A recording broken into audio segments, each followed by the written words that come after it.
All right, let's dive right into this explainer. Today, we're unpacking a really captivating, character-driven story of a World War I romance, all set against the vivid historical backdrop of San Diego on the very last night of 1917. Now, what we're going to look at today isn't just your standard love story. It's actually a fascinating look at how people manage to find certainty and even joy in the absolute midst of global upheaval. We'll be walking through a single pivotal evening for two people, Emily and Lyle, and breaking down how their specific journey reflects the much broader human experience during wartime. There is no shame in honest work. Now, you might be wondering, why on earth are we starting our story with this specific quote from Emily Auble? Well, because this single sentence immediately establishes her sincere character and really sets the thematic tone for her entire relationship with Lyle. As you'll see, this wasn't just a throwaway line in a conversation. It's the exact moment Lyle realized Emily was someone truly worth knowing. It grounds our whole story in shared values rather than just a fleeting romance, which is absolutely crucial for understanding everything that's about to happen next on this fateful New Year's Eve. Moving right along to Section 1, a year unlike any other. Picture this. It's December 31st, 1917, a time of immense wartime uncertainty. To even make this evening happen, Lyle, who is a Marine private, manages to secure a precious Liberty Pass. He'd actually planned this weeks in advance, cashing in on the goodwill he'd built up through his reliable service. But that pass gives them a strict 8-hour window, literally just from 5 in the evening until 1 in the morning. When he arrives to pick her up, the visual contrast is just striking. He's standing there in his immaculate dress blues, and he's completely stopped in his tracks because Emily is looking stunning in this memorable ivory dress. It's that specific kind of beautiful that just demands acknowledgement, especially in a city so heavily shadowed by war. But before the couple can even make it out the door, Emily's mother, Georgia, cheekily announces her own highly efficient 3-step plan for the evening. She's off to the Crabtrees to welcome the new year in a reasonable manner and plans to beat everyone home. It's this wonderful, brief little character moment. It injects a bit of lightheartedness and perfectly contrasts Georgia's super pragmatic approach to the evening with the deeply romantic, completely life-altering night that Emily and Lyle are about to embark on. Let's jump into Section 2, dinner at the Tivoli. So they choose to dine at the Tivoli Saloon on 6th Avenue. And back in 1917, at 32 years old, this place was practically ancient for San Diego. It provides this absolutely incredible historical atmosphere. We're talking about a magnificent bar of Boston craftsmanship that was brought all the way around Cape Horn, gaslight reflecting off the mirrors, and rich Wyatt Earp lore, even if, the number of people who claim to have seen him there magically seems to grow every single year.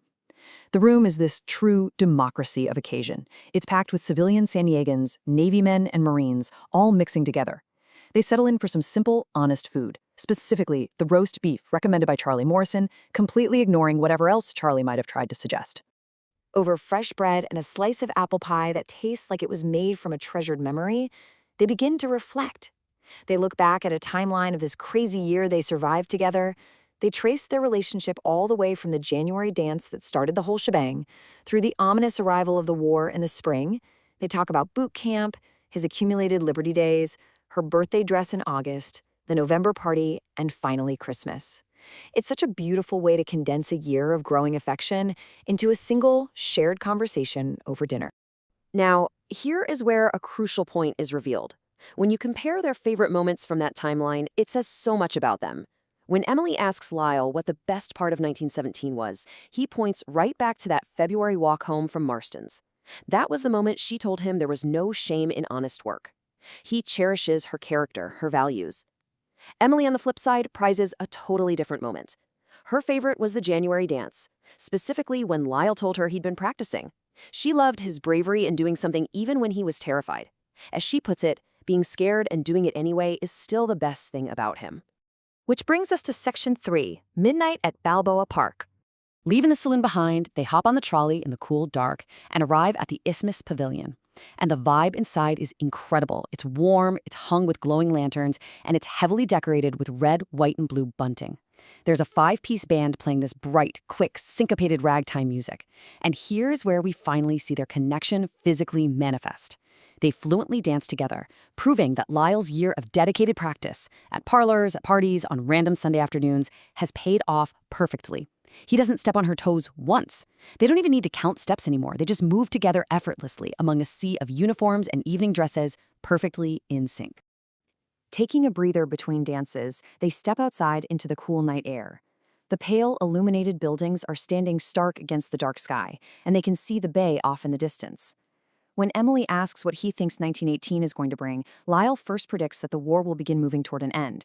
But when she asks what the new year means for them, Lyle looks at her and makes a truly bold, decisive declaration. He tells her that 1918 is the year they stop planning the future and start living it. It's this powerful, massive shift from the uncertainty of wartime to absolute personal certainty. Taking both of her cool hands in his, he doesn't just offer a proposal, he offers a promise. Now, to be clear, he doesn't have a ring on him. He actually admits he's been saving up for one since August.